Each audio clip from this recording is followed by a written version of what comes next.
Welcome to Quarantine Kids Storytime. My name is Jack, and today I'll be reading you Around the World in 80 Days by Jules Verne. Chapter 21, in which the master of the TANKADERE runs great risk of losing a reward of £200.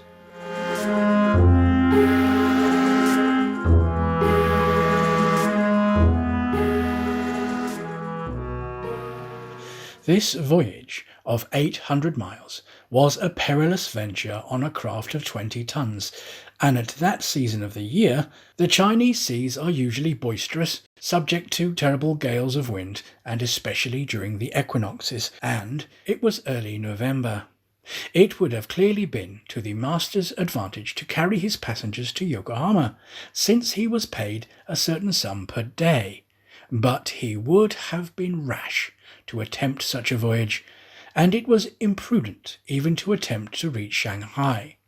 But John Bunsby believed in the TANKADERE, which rode on the waves like a seagull, and perhaps he was not wrong.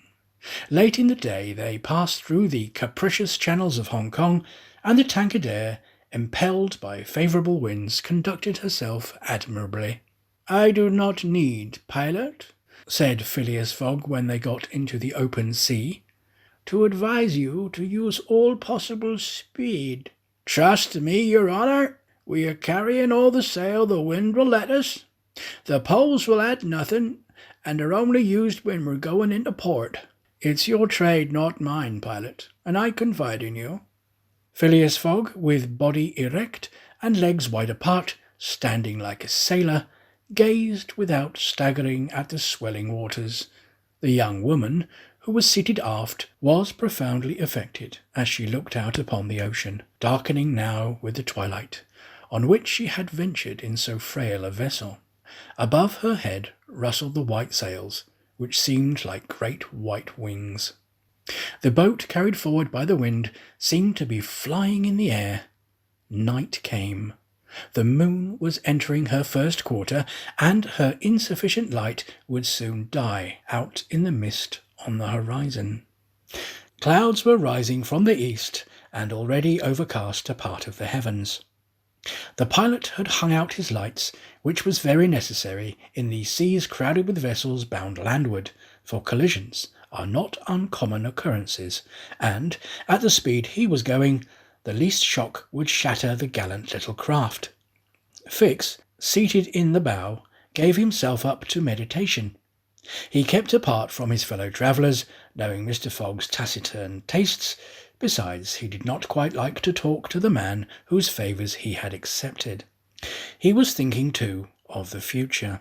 It seemed certain that Fogg would not stop at Yokohama, but would at once take the boat for San Francisco, and the vast extent of America would ensure him impunity and safety. Fogg's plan appeared to him the simplest in the world. Instead of sailing directly from England to the United States, like a common villain, he had transversed 3/4 of the globe so as to gain the American continent more surely, and there, after throwing the police off his track, he would quietly enjoy himself with the fortune stolen from the bank. But once in the United States, what should he, Fix, do? Should he abandon this man? No, 100 times no. Until he had secured his extradition, he would not lose sight of him for an hour. It was his duty, and he will fulfil it until the end. At all events, there was one thing to be thankful for. Passepartout was not with his master, and it was above all important, after the confidences Fix had imparted to him, that the servant should never have the speech with his master. Phileas Fogg was also thinking of Passepartout, who had so strangely disappeared.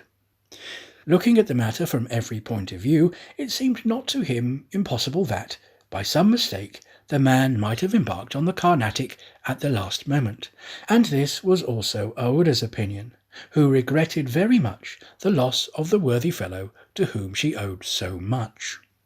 They might then find him at Yokohama, for, if the Carnatic was carrying him thither, it would be easy to ascertain if he had been on board.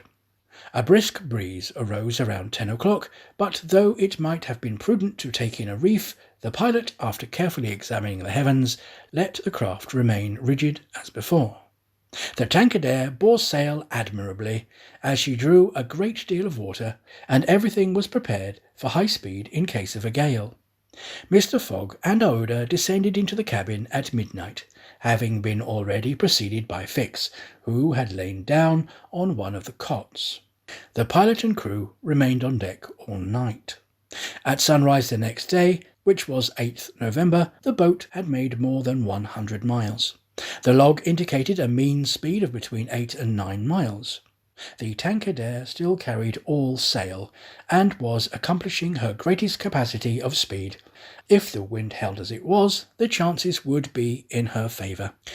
During the day she kept along the coast, where the currents were favourable. The coast, irregular in profile, and visible sometimes across the clearings, was at most 5 miles distant.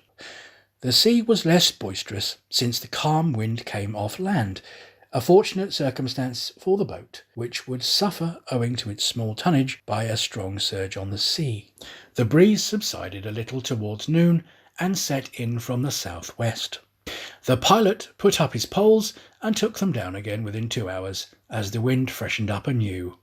Mr. Fogg and Aouda, happily unaffected by the roughness of the sea, ate with good appetite, Fix being invited to share their repast, which he accepted with secret chagrin. To travel at this man's expense and live upon his provisions was not palatable to him. Still, he was obliged to eat, and so he ate.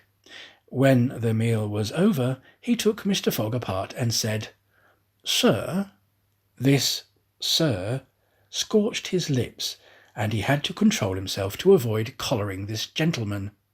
"Sir, you have been very kind to give me passage on this boat, but though my means will not admit of my expending them as freely as you, I must ask to pay my share." "Let us not speak of that, sir. But if I insist—" "No, sir," repeated Mr. Fogg, in a tone which did not admit a reply. "This enters into my general expenses." Fix, as he bowed, had a stifled feeling, and going forward, where he ensconced himself, did not open his mouth for the rest of the day.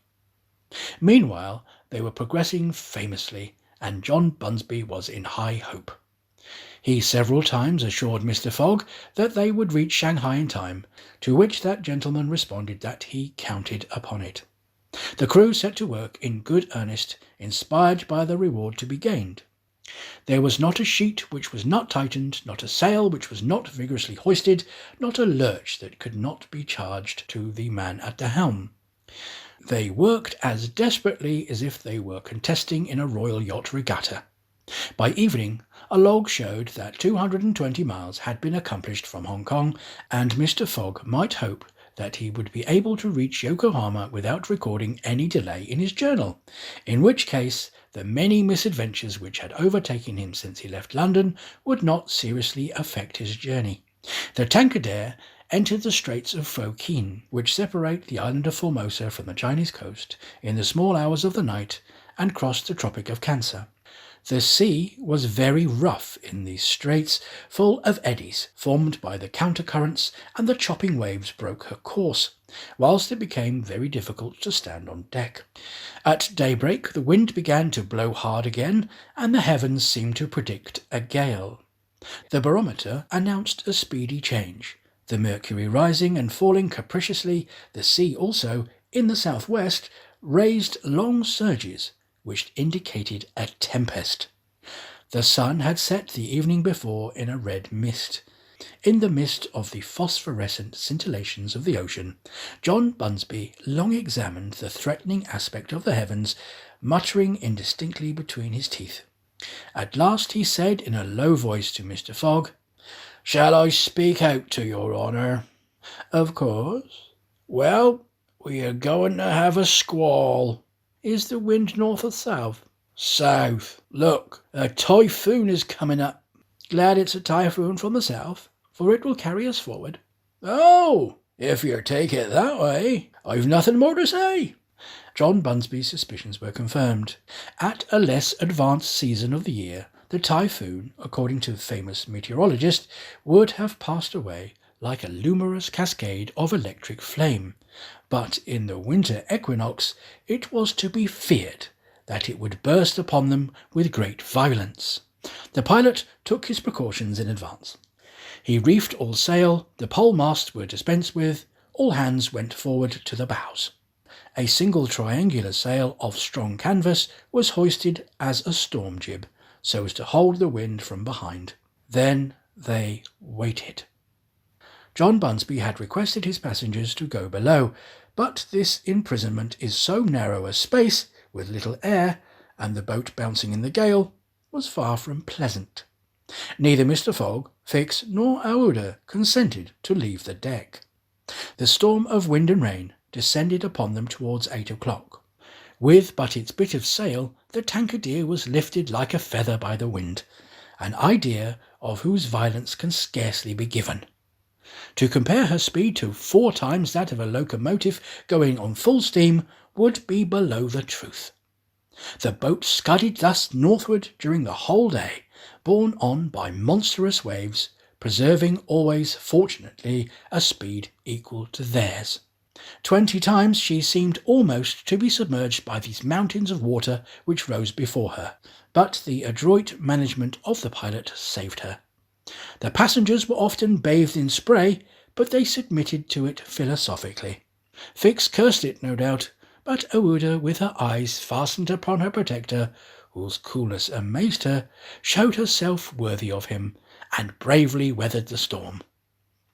As for Phileas Fogg, it seemed just as if the typhoon were part of his programme.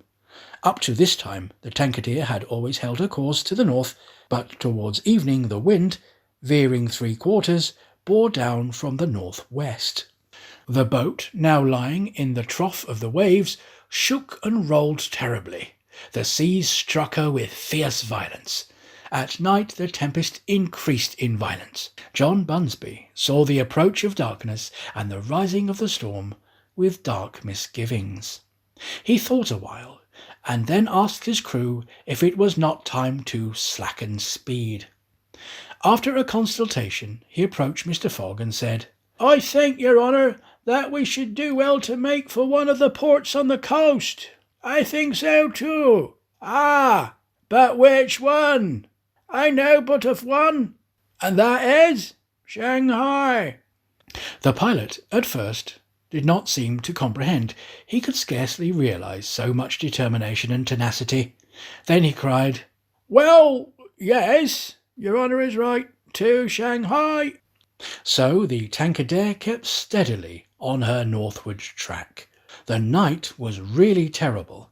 It would be a miracle if the craft did not founder. Twice it could have been all over with her if the crew had not constantly been on the watch. Aouda was exhausted, but did not utter a complaint. Once more Mr. Fogg rushed to protect her from the violence of the waves. Day reappeared.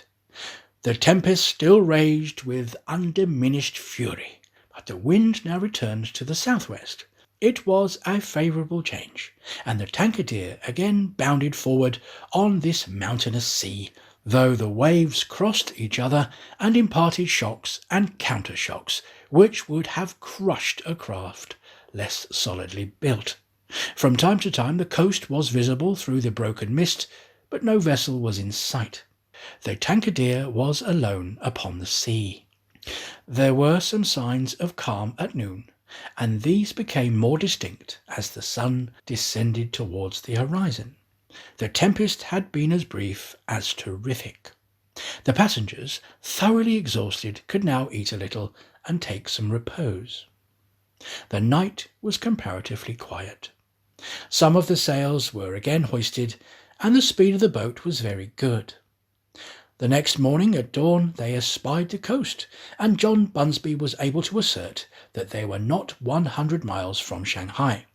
100 miles, and only 1 day to traverse them. That very evening Mr. Fogg was due at Shanghai, if he did not wish to miss the steamer to Yokohama. Had there been no storm, during which several hours were lost, they would be at this moment about 30 miles from their destination. The wind grew decidedly calmer, and happily the sea fell with it. All sails were now hoisted, and at noon the Tankadere was 45 miles from Shanghai. There remained yet 6 hours in which to accomplish that distance. All on board feared it could not be done, and every one, Phileas Fogg no doubt excepted, felt his heart beat with impatience. The boat must keep an average of 9 miles an hour, and the wind was becoming calmer every moment. It was a capricious breeze coming from the coast, and after it passed, the sea became smooth. Still, the Tankadere was so light, and her fine sails caught the fickle zephyrs so well that, with the aid of the currents, John Bunsby found himself at 6 o'clock, not more than 10 miles from the mouth of the Shanghai River. Shanghai itself is situated at least 12 miles up the stream. At 7 they were still 3 miles from Shanghai. The pilot swore an angry oath. The reward of £200 was evidently on the point of escaping him. He looked at Mr. Fogg. Mr. Fogg was perfectly tranquil, and yet his whole fortune was at this moment at stake.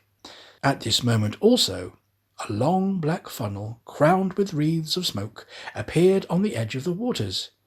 It was the American steamer leaving for Yokohama at the appointed time. "Confound her!" cried John Bunsby, pushing back the rudder with a desperate jerk. "Signal her," said Phileas Fogg quietly. A small brass cannon stood on the deck of the Tankadere for making signals in the fogs. It was loaded to the muzzle, but just as the pilot was about to apply a red-hot coal to the touch-hole, Mr. Fogg said, "Hoist your flag." The flag was run up at half-mast, and this being the signal of distress, it was hoped that the American steamer, perceiving it, would change her course a little so as to succour the pilot boat. "Fire!" said Mr. Fogg, and the booming of the little cannon resounded in the air.